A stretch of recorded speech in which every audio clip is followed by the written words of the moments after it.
Wave to His Holiness.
Hello, Your Holiness. Shall we begin? Yes. Okay. Your Holiness, it's really wonderful to see you again and to know you are in such good health. You look great. On behalf of all of your friends at the Mind and Life Institute, I am so happy to welcome you and everyone joining us today for this very special dialogue on the topic of embracing hope, courage, and compassion in times of crisis. We are joined by an esteemed panel who will share their knowledge with you and ask you questions on this timely topic that's so relevant to everyone all over the world. And I'm pleased now to introduce this panel, each who are based in the United States. So the first person on the panel is Professor Alyssa Epple, who is a health psychologist and vice chair of the Department of Psychiatry at the University of California, San Francisco. She studies how stress resilience and mental training can protect health and promote well-being. She is also studying how to transform distress about climate change to climate action. She also serves as co-chair of the Mind and Life Steering Council. The second person on our panel is Professor Michelle Shiota, who goes by the name Lonnie. She is a research psychologist and director of the Substance Use and Addiction Translational Research Network at Arizona State University. She investigates positive emotions and emotion regulation with regard to close personal relationships and behavior change. And she has authored significant publications in the area of emotions. And the moderator for this discussion is someone you know well, Your Holiness, Professor John Dunn. And Professor Dunn holds the title of Distinguished Chair in Contemplative Humanities at the Center for Healthy Minds at the University of Wisconsin-Madison. He also holds the Department Chair of Asian Languages and Cultures at the University of Wisconsin, and he's a Mind and Life Fellow. And as always, we are joined by Thupten Jinpa, Your Holiness's longtime English interpreter, who also serves as the board chair of the Mind and Life Institute. So I am so looking forward to this dialogue. It's really great to be with you, Your Holiness. And now I'll turn it over to Professor John Dunn to share his opening remarks. Thank you so much, Susan. Your Holiness, it's an honor and a pleasure to be with you here today. This is one of many dialogues in a whole series from the Mind and Life Institute. And as with many people who are watching, I think, I've personally learned a great deal from these dialogues, from this interaction between Western science and Buddhist science and Buddhist approach to mental training. But in some ways, this dialogue especially, I think, is really one that can have a very direct impact. As we said in the title, we refer to times of crisis. So many people around the world are experiencing their lives with a kind of crisis because of the pandemic, because of climate change, conflicts. And we know that this is having a real impact on mental health and on wellness. It's really fortunate that we have two distinguished professors, researchers, who have explored these issues in such depth and who will ask a series of questions of you, Your Holiness, to try to help us to understand what's our best way forward, and also what can we actually concretely do. So with all that in mind, I'd like to now turn it over to Professor Alyssa Epple, who is going to ask you her first question. Alyssa. Thank you, John. Your Holiness, it is an honor and a privilege to speak with you, especially today. Today, we have this long shadow of COVID still and a longer shadow of the climate crisis. And these shed a dark shadow on our mental health. Mental health globally was already not great, but in the last year, there has been 120 million additional people developing depression or anxiety. So we are all concerned about well-being, and especially of our youth. This constant stress of uncertainty and uncertain future creates anxiety. So uncertainty comes first, and it makes us feel unsafe and threatened. So in our research, we have followed people this year through the pandemic and measured comfort with uncertainty. For example, we ask, can you relax even though you don't know what tomorrow will be like?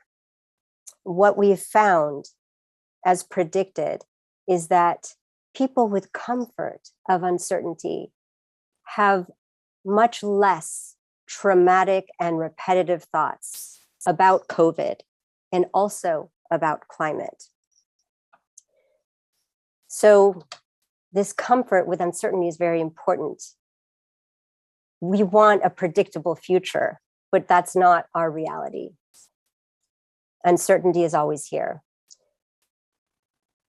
Uncertainty creates anxiety, and anxiety shapes our emotional well-being and our physical health. So, Your Holiness, my first question to you is this: how can we become more comfortable with uncertainty, this uncertain future we have?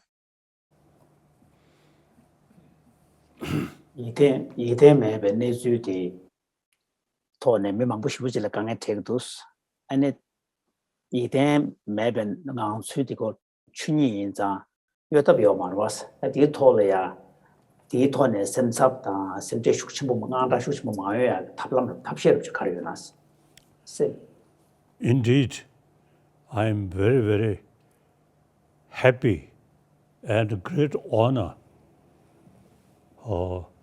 this opportunity through videotape discuss with my friends. So now, uncertainty basically, as Buddhists believe, things always changing and the future unpredictable. That is quite nature.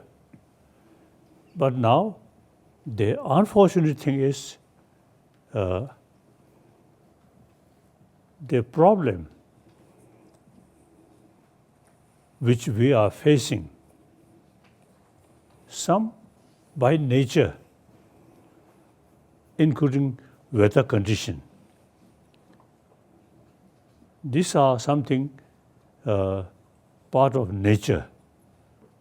But meantime, a lot of problem is our own creation. I think, frankly speaking, among so many different species of mammals, other mammal, even tiger, lion, these are meat eater, but without certain reason, they won't attack on other. But we human being, because of our discontentment, and sometimes I think unnecessary suspicion, and mainly I feel due to narrow-minded. So a lot of problem which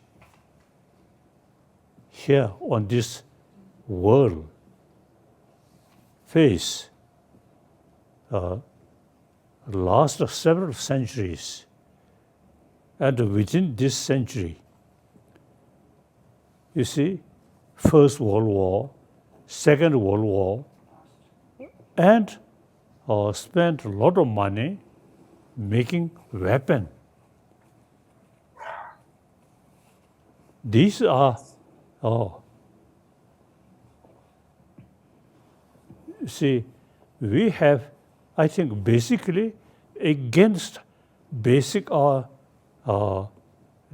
nature. Look, tiger, lion, since they are meat eater on attack some other animal, but our human beings' teeth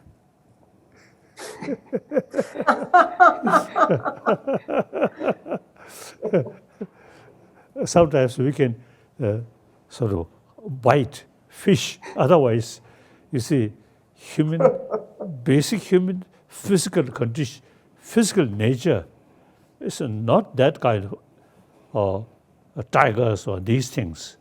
So we basically, judging our face, we are more peaceful nature. And then our sort of peace.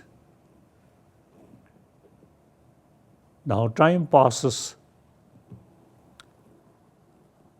use our intelligence, we can develop inner peace, stronger. That is the best way to keep one individual peaceful life. And community level, peaceful community. Now furthermore, we human beings, we can really develop peaceful world. There's no question. Use basic human nature, more compassionate, and then wisdom, thinking, wider perspective. Then we really have the opportunity to create peaceful, happy world. Past is past. In the past, we too much thinking, my community, my nation. Now today, according to the reality, we have to think about the world, about humanity.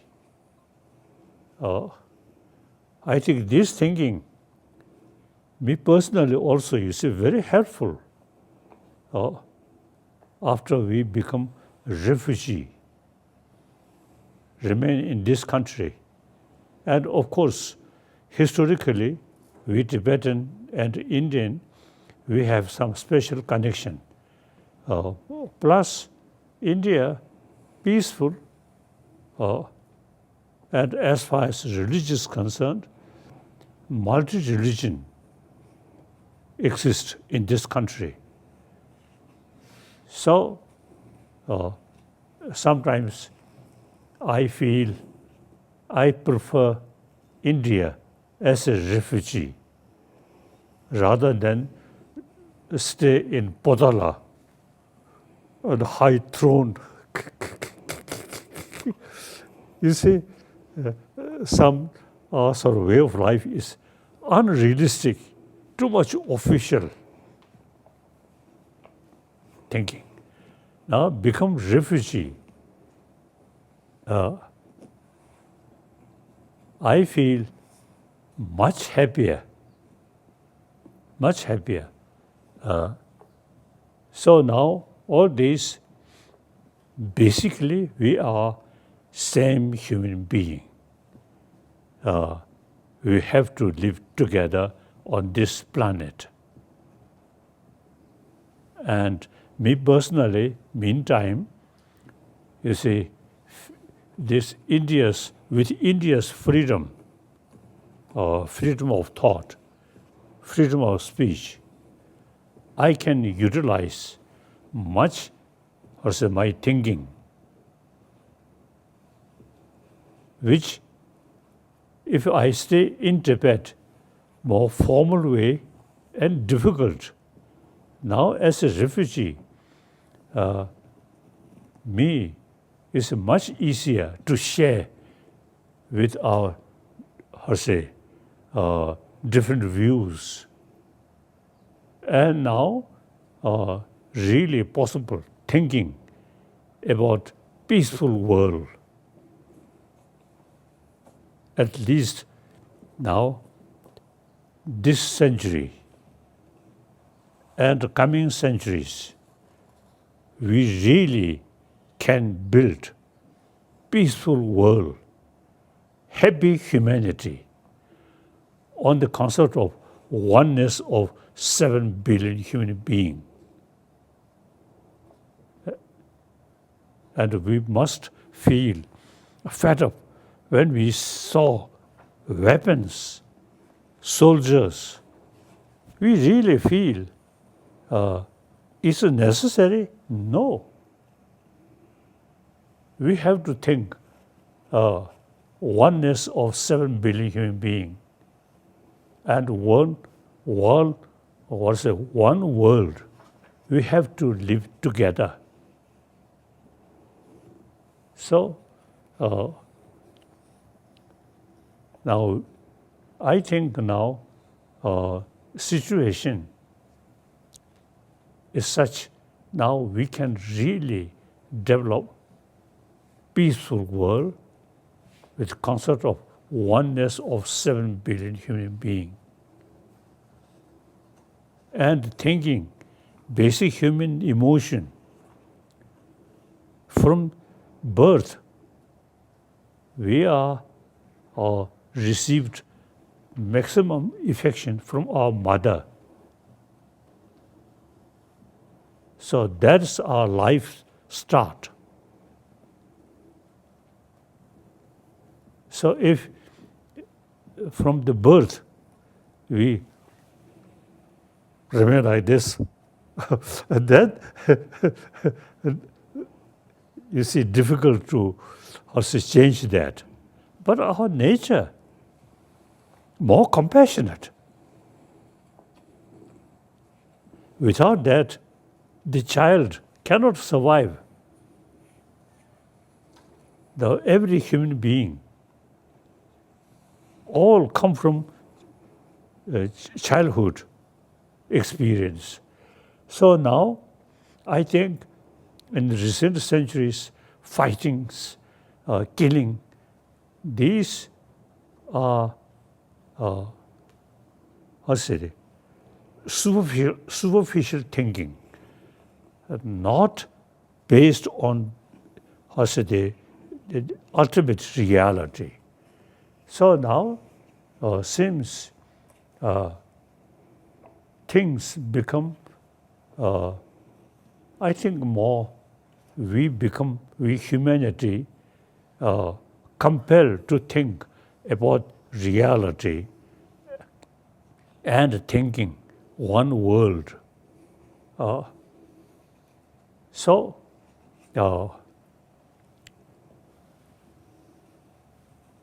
there is real potential. We human being, warm-heartedness and sense of brotherhood, sisterhood, from the childhood. Now, I feel some sort of we are lacking practice is once we join school, education, never taught or never say peace of mind. We only concern about our intelligence. And through that way, in modern society, too much competition. Firstly, even within the family, brothers, sisters, at a very young age, is more compassionate. Then brothers, sisters getting older, and within our own family member, some sense of competition come. So this, I think, mainly artificial thinking and pattern of the world, too much competition.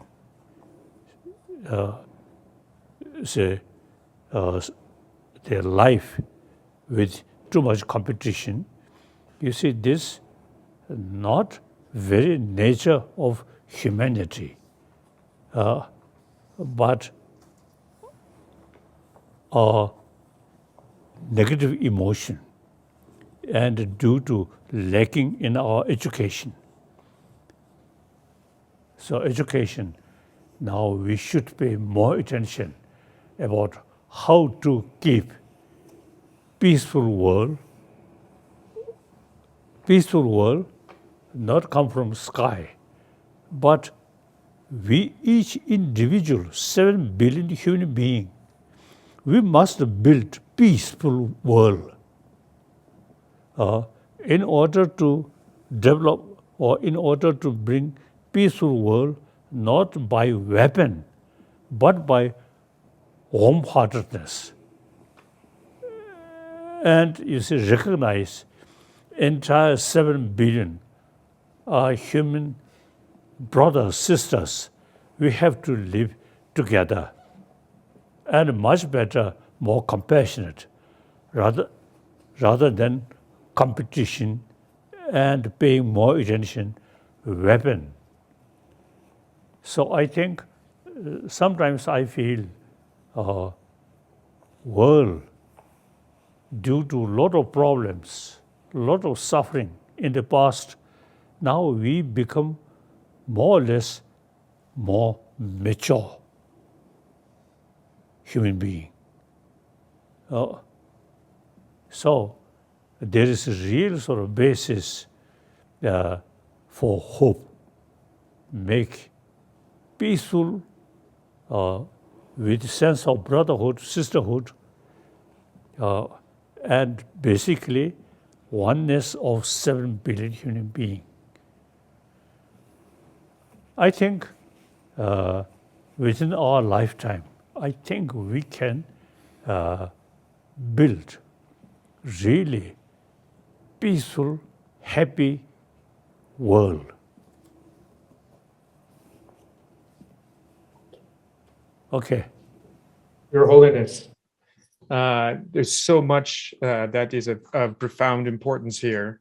And especially one of the things that I really appreciate about these dialogues is that even when we are speaking about something challenging and difficult, we also find time for smile, for laughter, even in the middle of these challenging times. It's something I've always appreciated about being with you in Mind and Life dialogues. And you've also mentioned peace, the importance of peace for individuals. So as we are working toward this idea of the oneness of humanity, our common humanity, individuals also find themselves very, very challenged. And so with that in mind, I'd like to turn now to Professor Shiota and ask her to share a little bit about the kind of work she's been doing for cultivating joy and inner peace. And she has a question for you in this area. Lonnie? Thank you so much, John. And thank you, Your Holiness, for the opportunity to talk with you today. This is truly an honor and a joy. So as my friend and colleague, Dr. Epple, shared, and as Dr. Dunn has mentioned, many people are deeply, deeply distressed at this point in time. They are suffering. They feel hopeless. They are not sure that there is a world ahead that they wish to live in, and they are struggling with the fear and the anger and the sadness that many people are facing now. Many people are seeking guidance on how they can reduce their suffering at this time while also working to improve the state of the world. So I would like to ask you about techniques people can use to achieve this. In my field, in research on emotion regulation, we have consistently found that certain approaches are associated with higher well-being. So, for example, last summer, my students and I conducted a study in the United States where we asked people to describe the specific techniques that they used to manage their emotions during the pandemic. And we found that a set of strategies that involve finding joy in everyday life were associated with lower depression, lower anxiety, and lower stress. And these included techniques such as focusing one's thoughts on positive aspects, even of difficult situations. We call that positive reappraisal. It can include taking time to mindfully enjoy a pleasant activity, the sight of a beautiful tree, the scent of a candle, a period of dance, something that brings you joy. Some people can find humor and laughter to be helpful, even in moments of pain and fear. It seems to me that these techniques are beneficial because they create space for a bit of joy in everyday life, even during hard times. But many people feel that this is unrealistic, that experiencing peace or joy can only happen if you deny the difficulties we are facing, if you ignore how hard things actually are. So, Your Holiness, my question for you is this. During these times of crisis, how can more people learn to make space for joy and inner peace while also recognizing the magnitude of the problems our world is facing?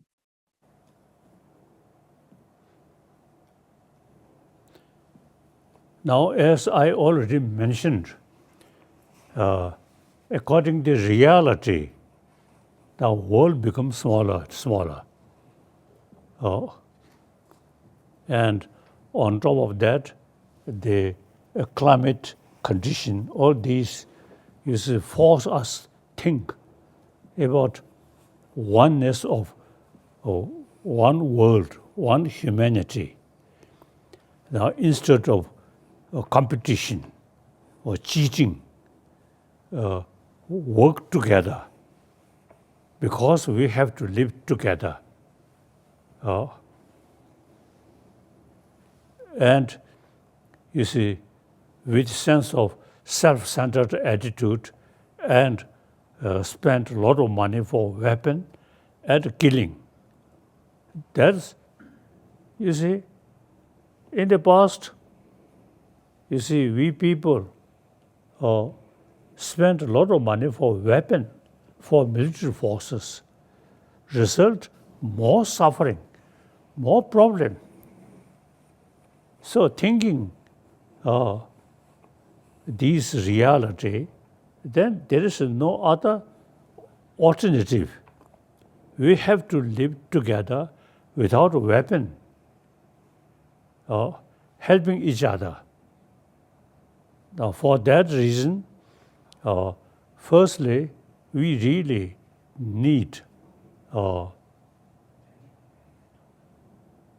anger, no use. Anger brings us fear. Fear brings and violence. So now we should pay more attention about our inner peace. Not just by faith, but through reason. As I already mentioned, we 7 billion human beings, actually our brothers, sisters, and different color, different sort of, what's the country, but basically we are same. I think one simple reason, you see, there are a lot of marriage without thinking color or different sort of what's the races, even different religion. So this shows oneness of we human being. As I already mentioned, you see, after I came as a refugee, I really feel we are same. No special reason to worry since I lost my own country. But since you see, we not seeking complete separation, we willing remain within the People's Republic of China. I am thinking more sort of universal thinking, not just we Tibetan.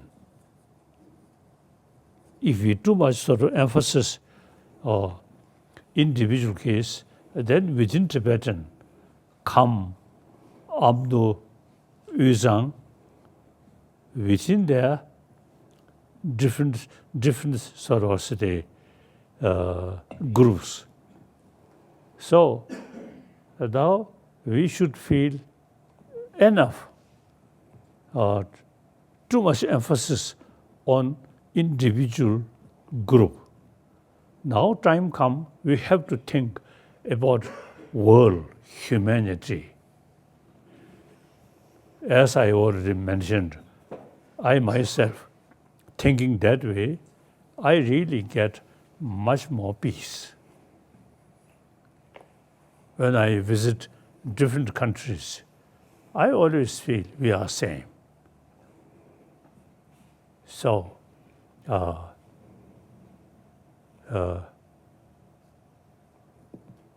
that I think we really put more emphasis oneness of 7 billion human beings and one world we have to live together.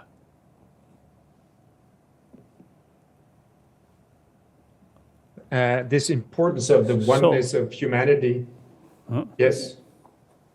So then, my own sort of practice, as soon as wake up, I always thinking,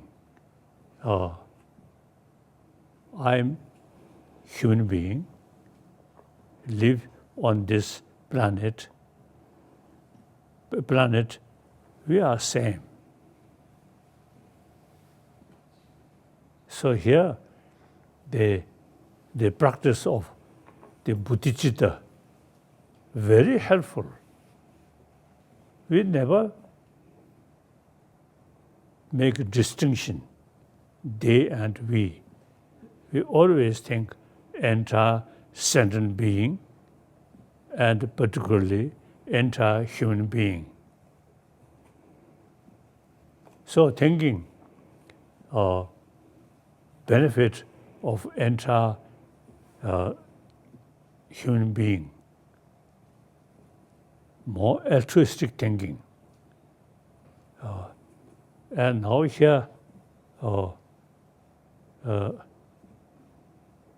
I think today's Jimala, I think, can translate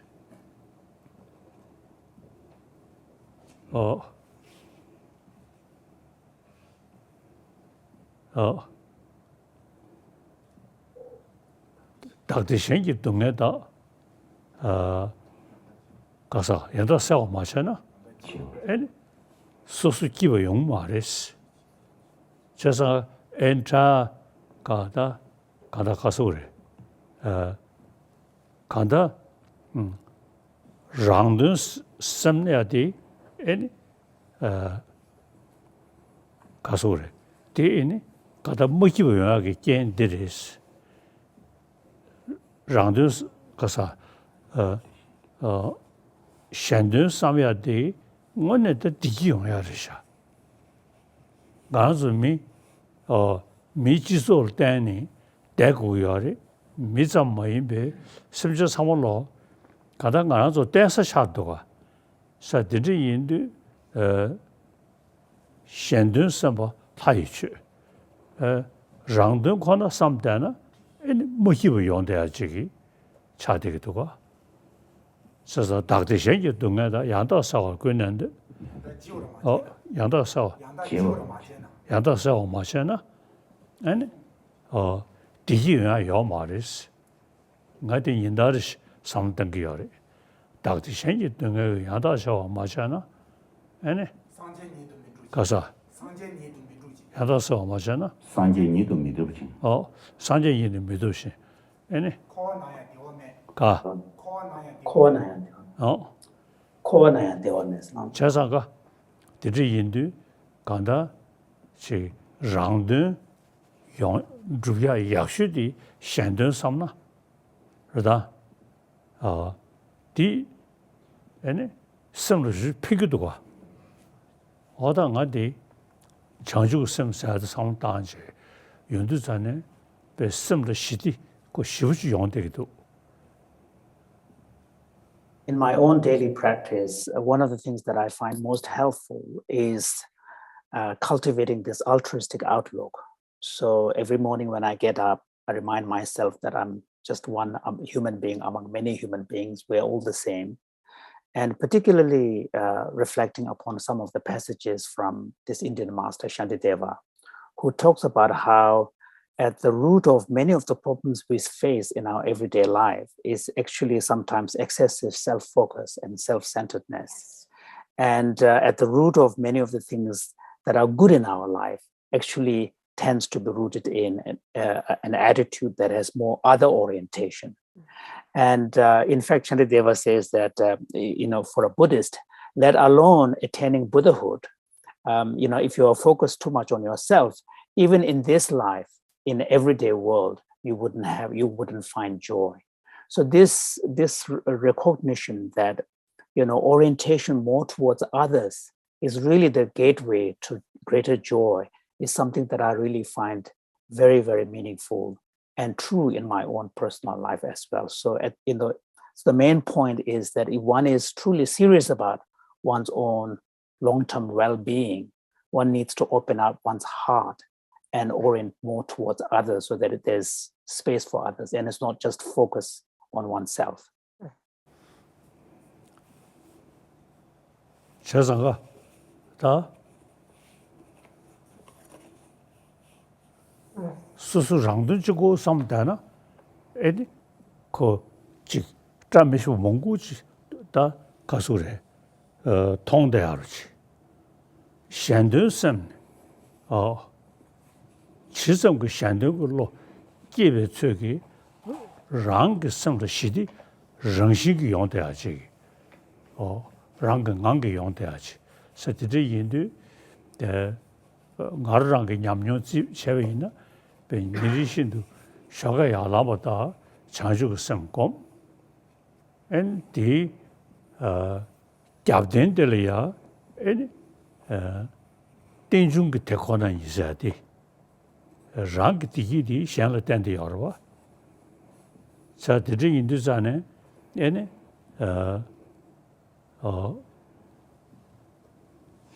pensu tutu tena tabwasa di samruchi ko en deda chepsi kanda rangi dewa di en shen dewa chungna rangi dewa yaya ko pensu tutu chene deda nga chigi satiri yinu sanjebe shungne en tenri tutu sin shetea digi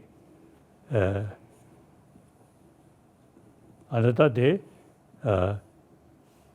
dishuri pingudu kade rangi chanyi tenyo na tela kuwe ngobu jikbi chir tongni ngobu jikbi gyujo na tenye jikbi dishingoyime kanshir ngobu deda namcha na tenyi dagshan ngole surudu nanyi mayi dishi jikdenki tanya dela nabar chemecha tenyi kapso rikwa kanshiki dada sheda kyawa ringo rikzi tanya tunya ringo choy kyawa hanga imanyo 도우스 삼다인도 전에 쉬우지도 에네 가다한데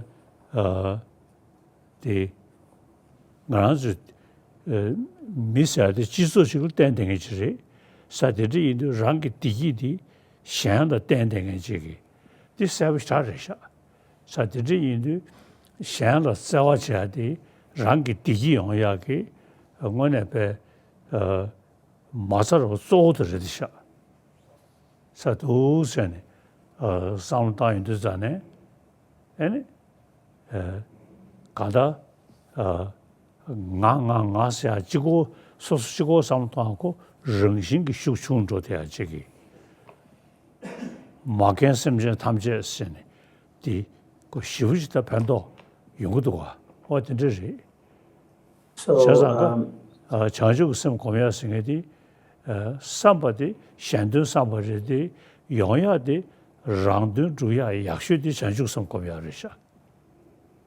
So in fact, if you sort of dig deeper into the psychology of self-orientation versus orientation towards others, we will come to recognize that often underlying many of the fear and stress and also suspicion that we hold tends to be actually too much excessively focused around self.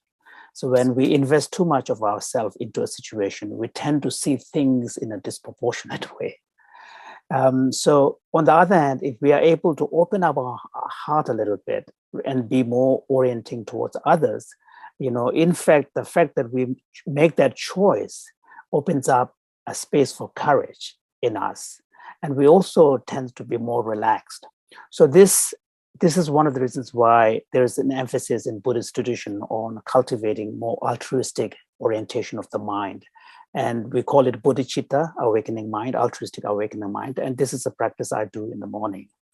And so as a Buddhist, then we combine this practice of cultivation of the, altruistic orientation by grounding it in a more philosophical worldview.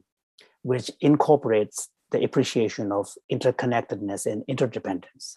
The fact that even in reality, from the point of view of understanding reality, if we are able to appreciate that our own well-being is not just independent, discrete reality, it is intertwined with the well-being of others. And if we are able to appreciate that kind of deep interconnectedness, interdependence, then we will also learn to take joy in other people's well-being as well. Because, when we help other people, in the process, we also help ourselves.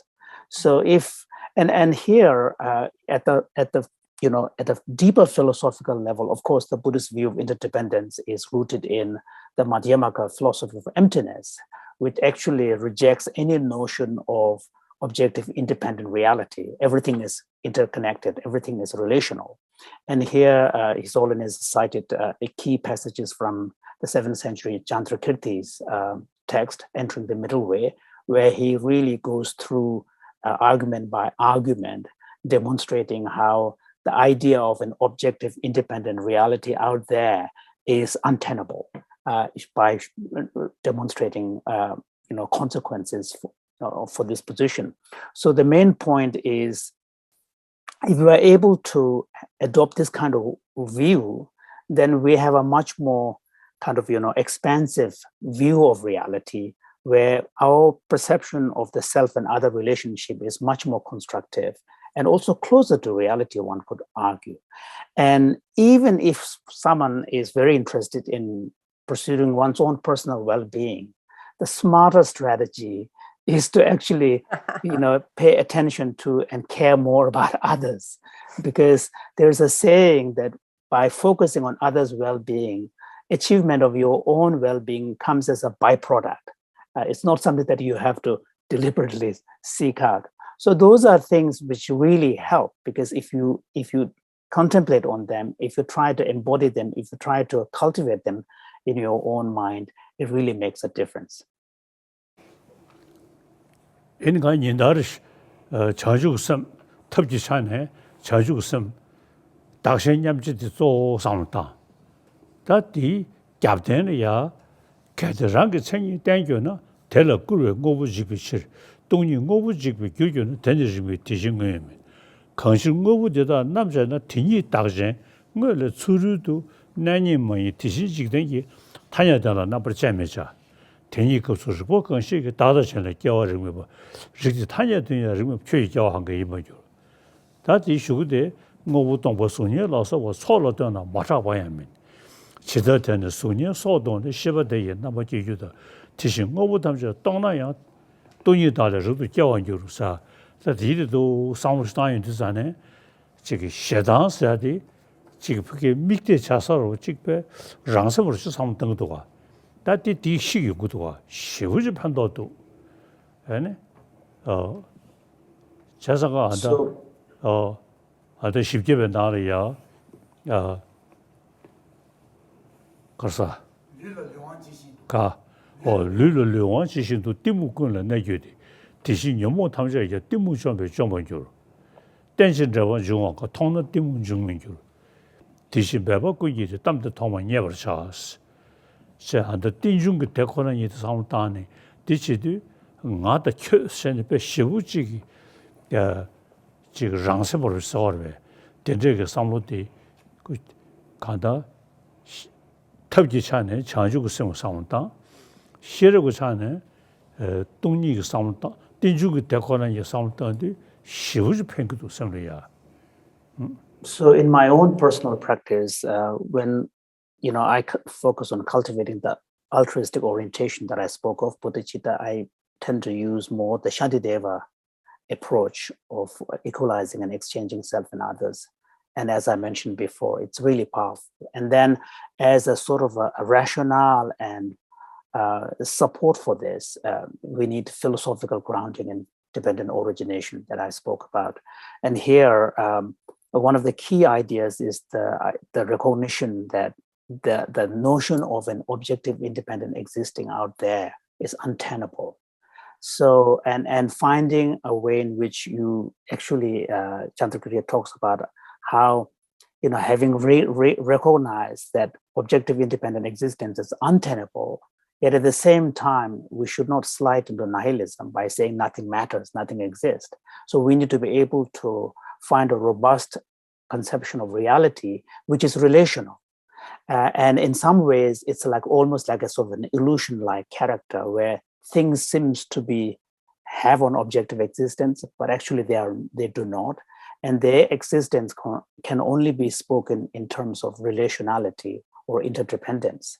And this kind of view is actually, I personally find it very helpful because, what it does is, in some sense, it sort of undermines our assumptions about, separateness. For example, like us and them, we and you, kind of, you and me.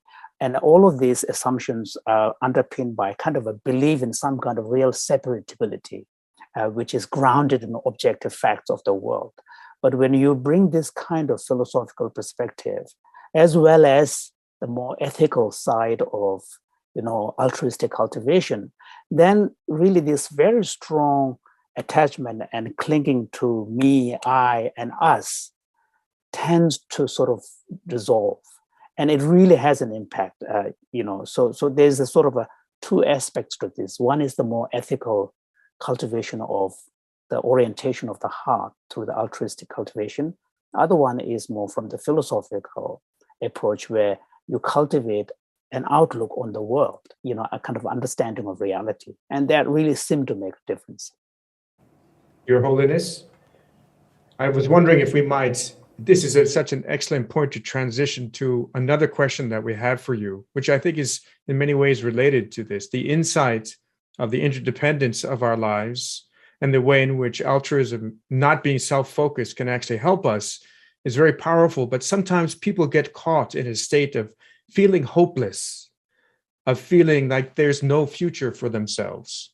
And so with that in mind, I'd like to turn it over to Professor Epple again and ask her to ask our third question. Alyssa?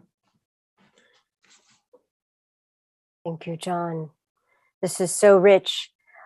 I study longevity and telomeres, and I work with Nobel laureate Elizabeth Blackburn, who you've met. And it's just such exciting science to understand how the mind shapes our health and our aging. And we now know that loving kindness meditation is stabilizing telomeres. It's very good for our aging. But I just can't talk about longevity today.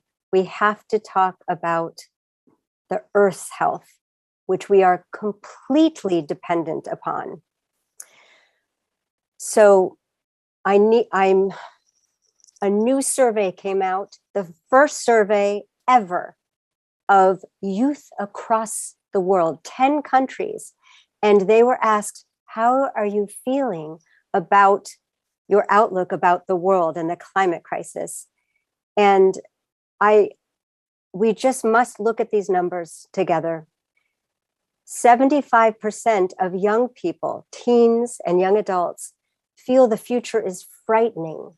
75%. This is an overwhelming result. The researchers were devastated by their findings. 56%, more than half of these 10,000 youth feel that humanity is doomed. Now we know that hope is, and hopeful action is our lifeline. It's so important. So, Your Holiness, my question is this: how can we continue to adopt a positive outlook and maintain hope today with this so many worried about the future of our planet? Shiota, sablu busu togu cheche dus dewe yena, chigi zhama shiwaru mungu shivu ji tongdaya chigi. Sata de ngen namju takwa di chigdi maa tuanshe ngara gomi gyagi yu. Tizalo zhi sege nawa sejene, ranga lana nebe gyuru rashindu, sisum jida mali dene gewe bar, dode tanya tempe doki ngogwan zho. Ngati ngogden jidibu ji tawya ge rao gyagi yorda. 다도 고버도 삼대 이미기 저금에 벌어 이장 깨어시 대고듯이 수지상계 드전이 멀리 보나로에 파버시 왕인스 다 장주서도 돈이 다와님도 송두전에 그저들이 쇼양가고 대교와 낭배계고 되는 교 낭배이 누두단에 게을른 그 슈도기 개회연대 자수 파를 초동조 신 내디 직지디 딱와 된대기 가 마레디 지 그 아데 디 그저 자주고서 당도 자주고서 그 멍십시 다 여대버지 다데도스 야르자다네 다샤 쇼버 송데는 신세네 에네 산지지 수고 담보다 추고 담보 주야기 어디 심슈시 기도가 에네 스름을 서로 상당거로 자자가 드리인데 안데 측시 되기 섬나려 시우지기 저래야다 닝도래야 빼게셔도 뒤단에 에네 주주도 소야들 치스 난가 내와던 저치스 내죠 티스 단에 내죠는 저동에 세월 쇼스네 다 뒤디기 시우직 섬려야 뽑아다 아니 지금 선보 상고용야를 시우직 해봐도 So what is really required alongside hope is really a focus on cultivating courage. The problem with losing hope is sometimes when we see problem, our mind tend to lock on to the problem. And when we are too oriented by problem alone, then actually we see many problems everywhere. So of course, problem is there, but you need to adopt a mindset, an outlook that does not get just fixated on the problem, so that to the point where it leaves no space for hope and courage. So and the courage is key. And here His Holiness cited some of the passages. As a Buddhist, one of the primary aspirations is to, tread on the path to enlightenment.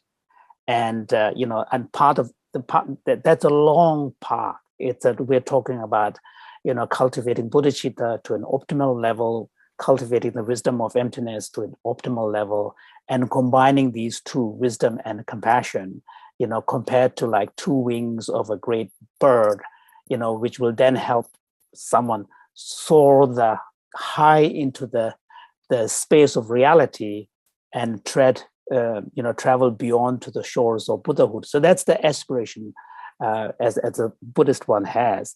And if you think about what the objective and the goal here is, it's an ambitious goal.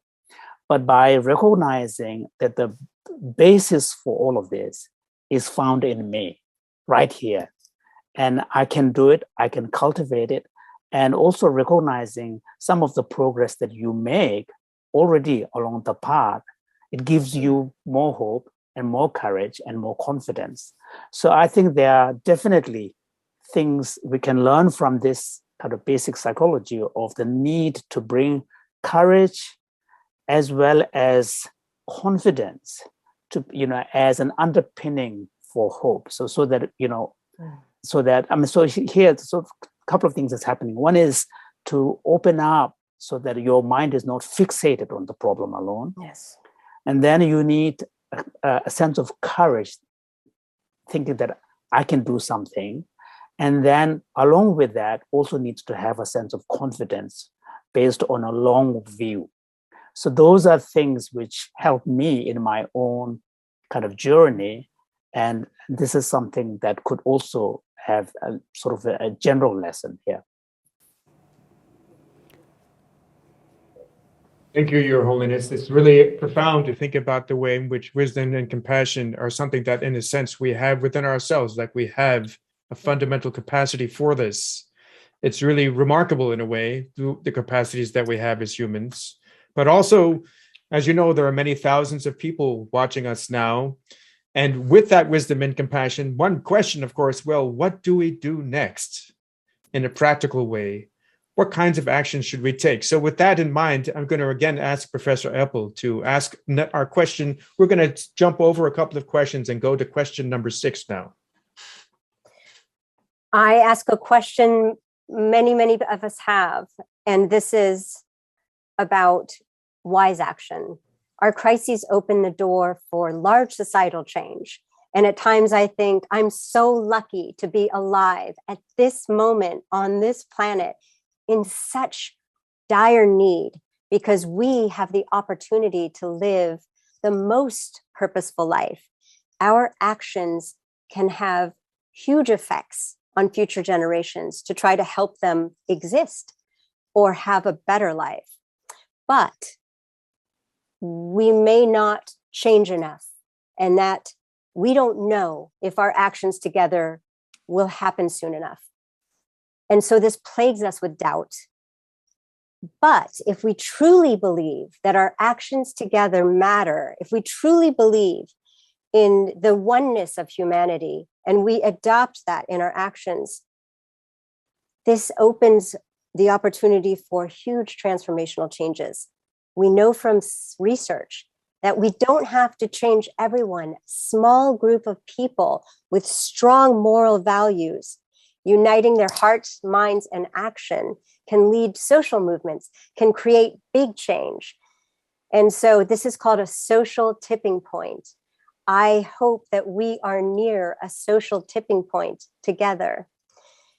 We know, Your Holiness, that you work very hard, teaching, writing op-eds and books, and every day renewing your vow of the Bodhisattva. And we are here because you inspire us, and we want to engage in wise action as well. And so, Your Holiness, my question is this: what would you like to say to the thousands of us with you right now from all over the globe that encourages practical action to make the world a better place?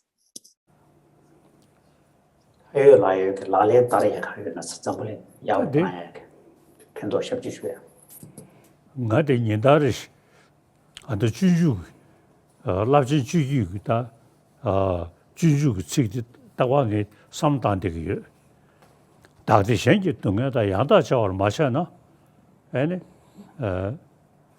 kasha sanje yinde metojo koda ya dewa mes da shendu zo chachigi 지금 서버 상고시 매나 산지지 고와 토야다 가와이에데 미스텔에 이네 기부야면도스 다그때 생기 등에다 양다 저월 마셔도 산지지 등미도 코하나야 대화미 대외 경에 그세 정주심기 따셔네 대내 대화를 줘하다 심시 수시 기루주스 디시 치우지 심시 게알 펜시우 펜기도가 나티 책디니 나를 시던데기 자상아 슬립이 보고 절부시다 보이지버리 제니 다 전주 웃음다 돈이 다 삼루수스탄에서네 그 절부시 보이지버디기 샴진시메다 사버지 자연구도.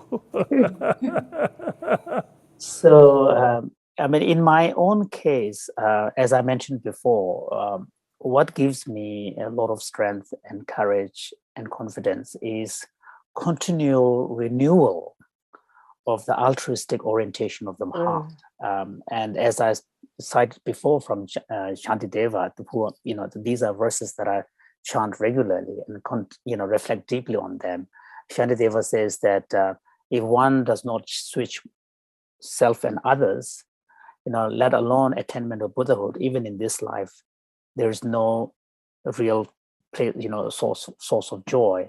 Therefore, what wise person, intelligent person wouldn't embark on a journey where one is able to move from a place of joy to joy by mounting this horse of altruistic intention.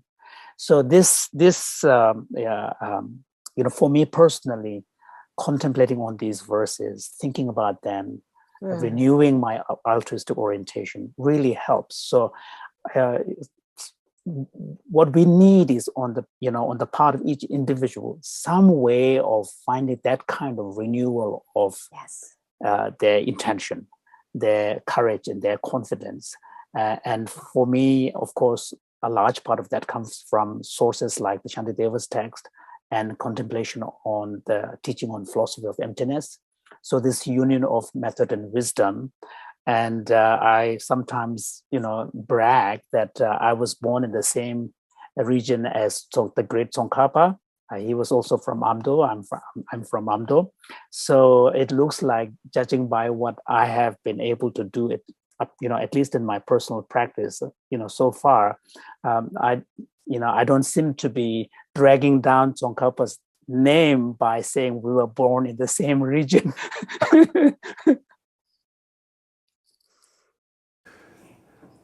Well, thank you, Your Holiness. It's certainly powerful to invoke the name of Jay Rinpoche when we're talking about wisdom and compassion. No question about it. We have one last question for you, actually, Your Holiness. And this question is a little different. It's actually a question that's kind of really, in a sense, for scientists. But before saying more, I'm just going to turn it over to Professor Shiota. Lani, would you go ahead and please ask our last question, number 7. Thank you, John. So, Your Holiness, during an early Mind and Life event many years ago, psychology researchers asked for your advice on what they should study. Your response was that they should do research on mental training, on how it affects the mind and the brain. Your advice has led to a great deal of research on mindfulness and compassion practices, giving rise to a large body of what is today called contemplative science. Your Holiness, my question for you is, how would you answer this question now, in 2021? What do you think those of us who study the mind and behavior, psychologists, neuroscientists, and clinical scientists, should be studying next? Rita, and Samkam Ripoti, Takarangazo, Kongen Shebada, Yilu, Yiginam Shichani. Dan the Chanju and the Tony Tawas Leti, Yilu, Yilukan Tukuyorba, Kongen Sheba Marbata, Chasangada, Kongen Shebe, Chilug Nizu Tong de Ardiji, Tell Taking Chani, Samri Gadu Soya Didi, Yilutene Yukuyorba. Da Chasanga. The Kanda Sem Joya di Yilu Namsha di Yago Shivache. So that Delia and the Chenribu, Lebe Chenribu Dinim Dolanga Kistos, Yondeg Yori. Sata and the Kongen Shiva Mayimbe, Yilu Dodandi, Lebadan Draw Countries Yeteme, or the Digitane, any da Kandachi. Lebe 지금 교단에 생각 리본 교자다 카고르디 얘네 옹부시보다 얘기 남식 조다들 되디 레베 체리고 드님도로 고두체 제네 다 간다 체리고 지금 생각 리본 걸 토나 용게들 되디 다 생각 리본 걸이야 아니 토나지 윤두산에 다 지상계배치 양거 아다 나렌제다 캐원즈 그게 가시오래 지 롱성을 겹치고 뭐인바 리벨람네도 딱제샤니 간다 변나 루주기 슝도 차샤나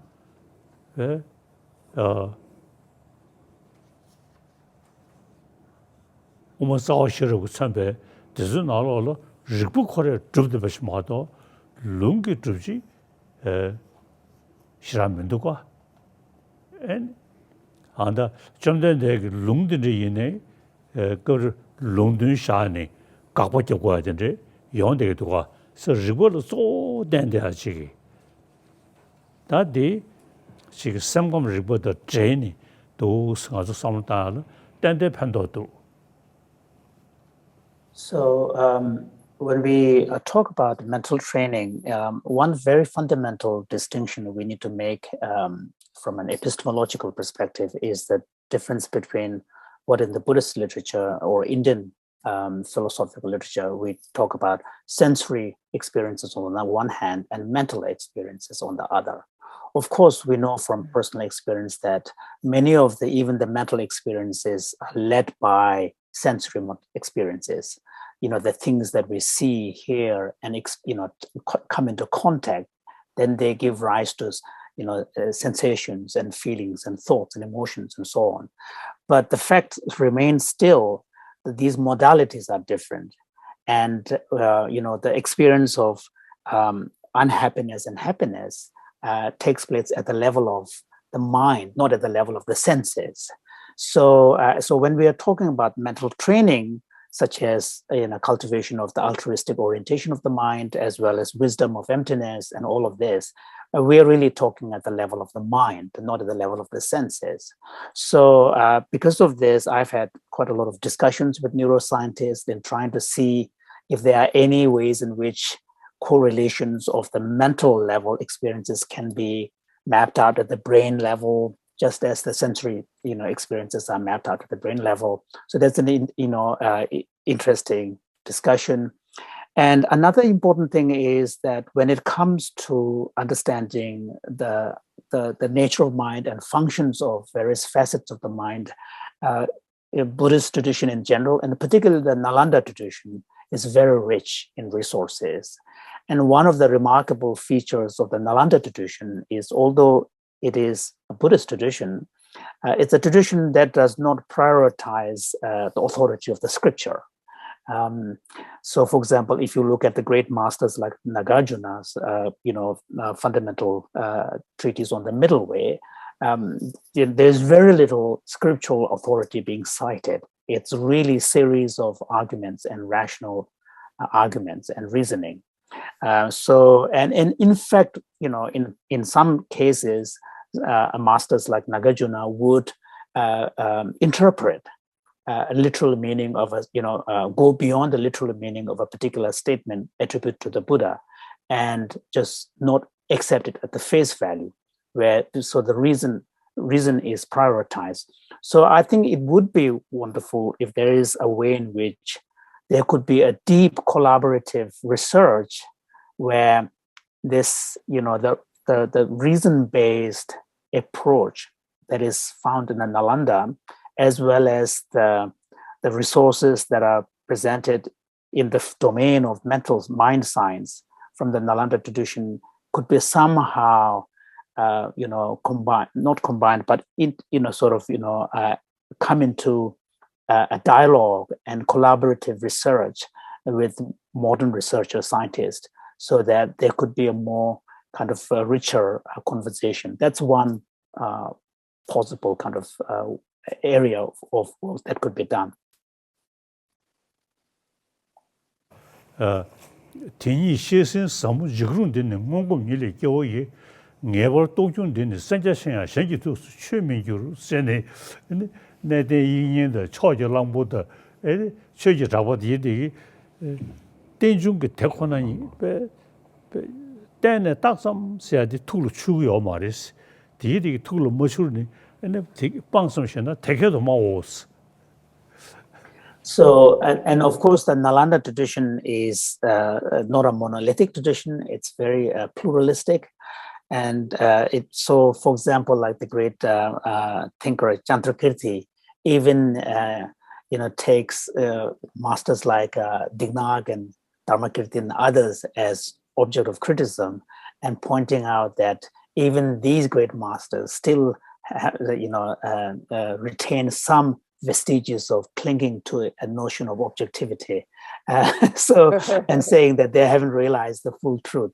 So it's a very pluralistic world with a lot of diverse perspective, but all emphasizing the centrality of the reasoning.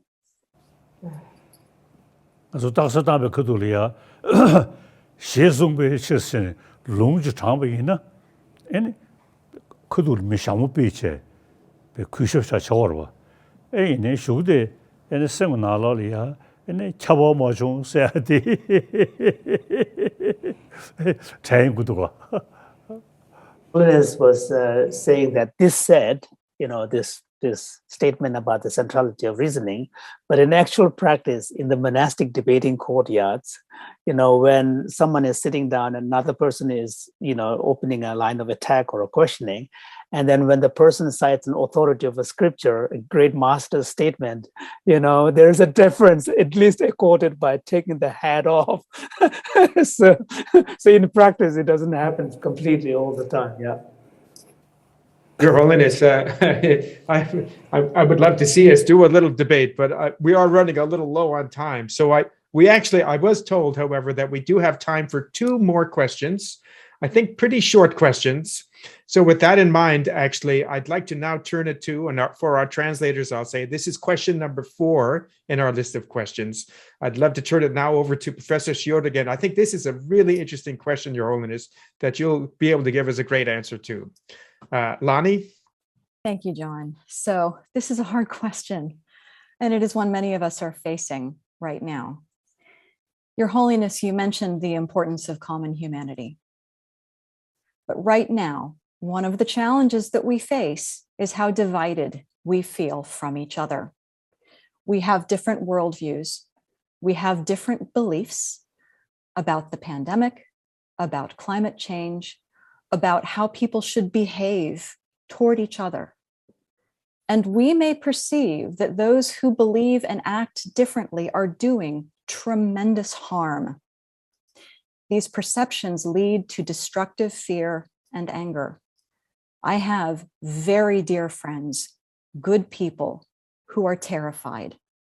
They are frightened for themselves. They are frightened for their children. They are frightened for their communities. They are frightened for humanity and for our future, and they are angry. They want to argue and fight with people who disagree with them, and they want to try to convince those others that they are wrong. Research in my field of social psychology shows that this does not work. It never works. If anything, arguing with people, trying to convince them that you are right and they are wrong, usually pushes them to even more extreme beliefs than they initially held. So, Your Holiness, I have a 2-part question for you. First, by what mental process or technique can we generate compassion, loving kindness, and a feeling of one humanity toward those people we believe are causing damage in the world?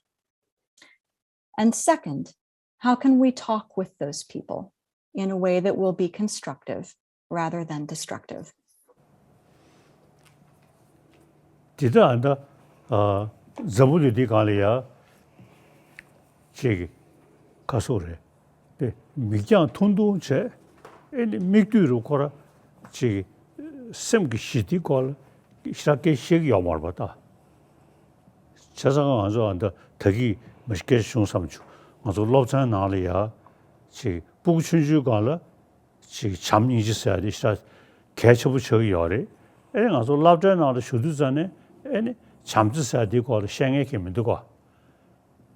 더 잠지사디 추게지 개 말이 미심 기부서야 심 흘려야 에 심 흘려 주나 가서 인텔리전스 지기 최로 남지기 싫어디디 심 흘려 주나 야고지 가게 도그러 심 부수도고체 심 추다나 최로 남지기 싫어기 그게 가서 우리 냠십지하고야 연금이 되고 사들이 인도 잠닝지사디 겨응의시 계시게 말에 미스다갈이야 간다지 심을 시디 주야지다 심그 시디 총나 에 나서 레버디 배수 야고시셔야지.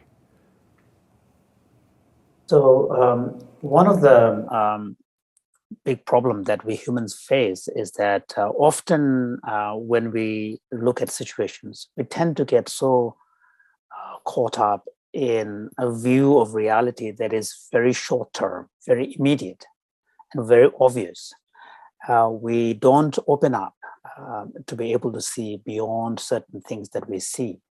So, and for this, one of the things that is really most helpful is finding on the part of individuals ourselves, a way to first relax our mind so that we have a deeper kind of sense of peace within us. And that's one of the reasons why I often emphasize that we need to focus more on the younger generation, the new generation, so that we can teach some of these skills from a very early age. Because children, when they are very small, consideration of others, compassion, loving kindness come quite natural. It's because they are very strong social emotions. They come naturally. But as we grow up through education, formal education, often we sort of extract these out of the children. So then, we lose touch with what is very natural, basic to us. So I think this is key. So the point here is that on our part, individually, we need to find a way to create that sense of space in us where there is a peace, where there is a more relaxed state of mind. Because if we don't have that, then our mind becomes very anxious and very restless. And with an anxious and restless mind, then we are not able to use even our intellect properly. So even if we may have a very good rational argument, but if our mind is disturbed, we are not in a position to, first of all, think through clearly, and secondly, to be able to articulate them. So one suggestion I have is to really kind of first work at this cultivation of a deeper sense of peace oneself. Thank you, Your Holiness. We've been speaking a lot about small actions actually that we can take. This also raises the question of a sense of that confidence that you were speaking about, our own personal confidence. Sometimes we can have doubts about whether we are really making a difference in the world. With that in mind, I'm going to ask Professor Shiota to ask, this is actually our last question. I'm going to ask Lani to ask this final question. Lani? Your Holiness, thank you so much for this wonderful evening. I have one more question for you, which is, can you help us and those who are listening tonight, the thousands of people who are listening tonight, to understand how our small acts of kindness and compassion can matter, even when we face problems as vast as the coronavirus pandemic, climate change, and war? 죄송하다.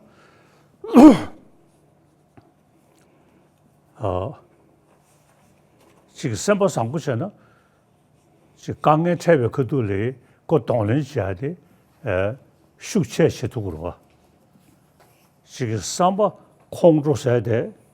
암자십시 대비는 지 경의 체배에는 심 shum되지 마도 영향을 두고 서다 간다 만주 밀리아 추루도 남지기 싫어야지 예배 인도산에 대영월이야 심그 시디디 쉬우지 개셔버리셔 심그 시디야 그 자월어디 선거 상고치야 되기 심 시디야 그 자월어 차대요래 그것도 누구세나 그거 커도다가 심그 시디지고 샤면 되고 꼭 간단 가란서 지기 덕이를 쉬우려다 지 이긴 넘버 10 지금 그 가서 그래 누구로 찾아서 떠나려야 심 시디고야 돼 개셔버리셔. So, as I mentioned earlier, I mean, one of the most important things on the part of us as individuals is to really focus on, as much as possible, trying to bring more compassion as part of our everyday intention. Because if we are able to bring compassion as part of our intention, and then it also creates more courage in us, and also we're in a better position to even deal with challenges and difficulties because there is a greater courage. Whereas if we give in to fear, anxiety, and so on, then, even when we are confronting a challenge, we are not in a position to actually fully utilize the resources that we have been gifted as human beings with the ability to rationally think through. So what this suggests is that even for us to exercise our rational faculty, some degree of a settled mind, a peace of mind, is needed. And there is nothing more powerful than cultivating a more compassionate intention as a way of creating that, the peace. Because it's difficult to say that there is this thing that you can do to have that kind of intention. It's a sort of a, it needs a more broader approach, the way you see the world, the way you see yourself, the way in which you view your relationship with us, the way in which you view others. And in this kind of more broad-based approach, then things will change. So it's difficult to say you can do this as if there is only one thing. Okay. Your Holiness, thank you very much for what has been a really tremendously powerful dialogue. I'm sure that the audience joins me in appreciating everything that we've managed to cover tonight. So much more to say. But now we'd like to ask our two scientists to share a few final thoughts that will focus actually on their own views of concrete action. And I'd like to begin with Professor Epple. Alyssa? Thank you, John. We see the importance of joy and of finding both inner joy and noticing the good things that are around, right? So that the news brings us to think that people have terrible behavior during COVID. And the fact is, the most common behavior is kindness, is helping others. We just don't find that on the news. So we have been so inspired by the documentary of Mission Joy, showing His Holiness with his friend, Archbishop Tutu. And what you see and hear is tremendous, a life of tremendous purpose despite adversity, laughter. And so with Peggy Callahan, the documentarian, and a group of researchers, we've created a platform to study joy, to give people practices so they can find the subtle joy in each day, doing an act of kindness, gratitude, noticing nature, the beauty and wonder. And so we would love people to try it, and we will learn from it. And our biggest goal is just to spread joy. So this can be found on the Mind and Life website. Thank you very much, Alyssa. And finally, Professor Shiota, Lani, will you share your final thoughts? Absolutely. Thanks, John. I got 3 things. Thing 1, make room for joy. And joy is restorative. It is not passive. It is not my well-being alone that matters. Taking time to savor what is good in life builds our strength and reminds us there is actually something worth fighting for. This is the opposite of despair. Number 2, go do something. Go make yourself useful. Constructive action aimed at improving the situation, even if it is small, local action, has the double benefit, as His Holiness shared with us earlier, of making a difference in the world and also helping us to feel okay. Constructive action can help stabilize your own situation, but we have all encouraged moving forward to spread those benefits out into the world as well, because none of us can solve the problems that we face alone. But together, we do have tremendous power, and that is something that everyone who has spoken tonight has mentioned. Number 3, our common humanity is everything. I am a social psychologist. We are dark, cynical people who study everything is wrong with human beings. And one thing we have learned is that every human atrocity begins with dehumanizing the other. This is a slippery slope. If you do not understand the perspective of people that you disagree with, go learn about it. Try to find out and understand where they are coming from, how their experience and worldview differ from your own, and listen rather than trying to convince. If we all make an effort to do that, maybe we will be able to find common ground and get through this together. Thank you so much, Lonnie. Your Holiness, it has been really a very rich dialogue filled with many gems. One of them, actually, that really struck me right at the beginning was simply your observation that, in a certain way, we are the ones who have created our problems.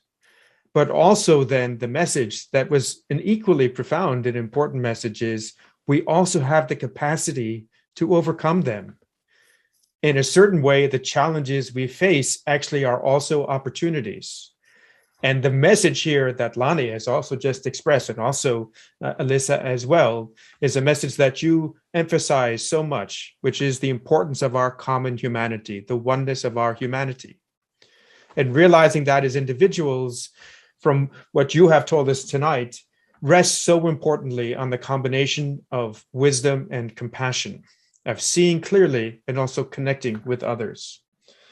That sense of our own capacity is something that I hope all of us fills all of us with hope.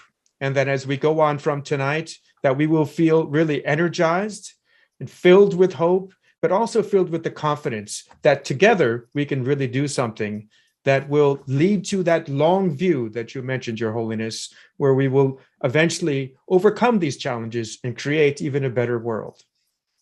So thank you very much, Your Holiness, for spending this time with us. And now for our final remarks, I will turn it over to the President of Mind and Life, my friend, Susan Bauer Wu. Susan. Thank you so much, John. Deep appreciation, Your Holiness, for spending all this time with us and for sharing your wisdom. So many wonderful reminders for the moment that we're in human history. And gratitude to the panel. Alyssa, Lonnie, John, it's a great panel. Thank you so much. All of us at Mind and Life wish Your Holiness continued good health. And we look forward to being together with you next year, hopefully in person. And until then, may Your Holiness and the many thousands of people joining us from all over the world right now, may you be safe and well. Thank you so much. Thank you. The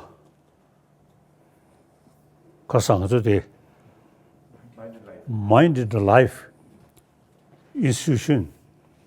You see, life, when we use the word life, plant, these things also have some kind of life. But mind is something more complicated. The most, anyway, the troublemaker is our mind. Mind thinking right way, even difficult circumstances, you can keep peace of mind. If mind with suspicion, anger, like that, and even you say your room, very comfortable room, your mind may not be peaceful, including sound sleep. For me, a 9-hour sleep, always very peaceful. No anger, no fear. Very important. So therefore, you see, this is the question is happy person with peace of mind. That's our aim. Not talking next life, not talking about Buddha, not talking about God. Simply how to build happy, peaceful individual. Okay. Thank you. Thank you. See you again. And I think a Mind and Life Institute I think really also create a lot of also new awareness. So I very much appreciate all those members who are working in our Mind Life Institute. I really appreciate. Thank you. Please carry continuously.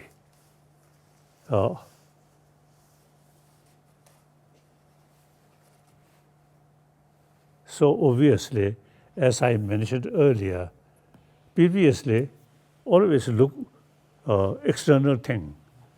Now, more and more people, you see, paying more attention about our mind, a question of peace of mind. So our institution really very, very helpful. Thank you very much.